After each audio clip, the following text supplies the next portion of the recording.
सोचो, एक शहर जो समुद्र के किनारे बसा हो, जहां सुबह की पहली किरण लहरों पर चमकती हो और हर शाम मछलियों से भरा बाजार रोशनी में जगमगा उठता हो। बच्चों की हंसी, कश्तियों की आवाज, रोजी की बरकत, सब कुछ था वहां।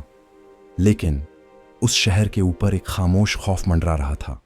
ऐसा खौफ जो तूफान का नहीं था, भूख का नहीं था, बल्कि अल्लाह की आजमाइश का था। यह वाकया है हजरत दाऊद अलैहिस्सलाम के दौर का, और उस कौम का जो आज तक इबरत की मिसाल बनी हुई है, कौम ए सबत। अल्लाह ने उन्हें हर नेमत दी थी, लेकिन एक हुक्म भी दिया था, साफ, सीधा, बिना किसी उलझन के। हफ्ते के दिन यानी सबत के दिन मछली का शिकार नहीं करना, बस इतनी सी बात। लेकिन आजमाइश यहीं से शुरू हुई, क्योंकि अल्लाह की कुदरत देखो। सबत के दिन समुद्र मछलियों से भर जाता, लहरों के ऊपर चांदी की तरह चमकती मछलियां झुंड के झुंड नजर आती, और बाकी दिन समुद्र जैसे सो जाता, खाली, खामोश, बेजान। यह मंजर देखकर लोगों के दिल कांपने लगे। कुछ लोग रो पड़े। उन्होंने कहा, यह अल्लाह का हुक्म है, अगर रोजी कम भी हुई तो भूख बर्दाश्त कर लेंगे, लेकिन नाफरमानी नहीं करेंगे। लेकिन हर दिल इतना मजबूत नहीं होता। कुछ लोगों के दिल में शैतान ने धीरे से वसवसा डाला, सीधा शिकार मत करो, बस तरीका बदल दो। और फिर चालाकी का सिलसिला शुरू हुआ। सबत के दिन वो जाल डालते, मछलियां फंस जातीं, लेकिन निकालते अगले दिन। फिर फख्र से कहते, देखो, हमने सबत के दिन शिकार नहीं किया।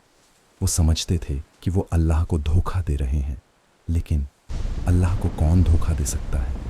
यह चालाकी रोज बढ़ती गई, फिर आदत बन गई, फिर गुनाह मामूली लगने लगा, और फिर हंसी मजाक में बदल गया। जब हजरत दाऊद अलैहिस्सलाम को पता चला तो उन्होंने कौम को इकट्ठा किया। उनकी आवाज में दर्द था। उन्होंने कहा, अल्लाह के हुक्म से खेलना बंद करो। ये चालाकी नहीं, ये तबाही है। कुछ लोगों ने सिर झुका लिया, लेकिन जो लालच में अंधे हो चुके थे वो हंस पड़े। उन्होंने कहा, यह तो बस एक तरीका है, हमने हुक्म नहीं तोड़ा। और फिर वो रात आई, अजीब रात। न तारे चमक रहे थे, न हवा चल रही थी। समुद्र बिल्कुल ठहरा हुआ, जैसे इंतजार में हो। शहर पर एक बोझ सी खामोशी छा गई। और फिर सुबह हुई। लोग जब घरों से निकले तो उनकी चीखें आसमान तक पहुंच गईं। वो लोग जो कल तक फख्र से चलते थे, आज बंदर और सुअर बन चुके थे। उनकी आंखों में पहचान थी, डर था, शर्मिंदगी थी, लेकिन जुबान खामोश। न तौबा कर सकते थे, न माफ़ी मांग सकते थे। वो शहर की गलियों में घूमते रहे 3 दिन तक। लोग उन्हें देखते, रोते, कांपते। फिर तीसरे दिन सब खत्म। न वो लोग रहे, न उनकी चालाकी, सिर्फ इबरत रह गई।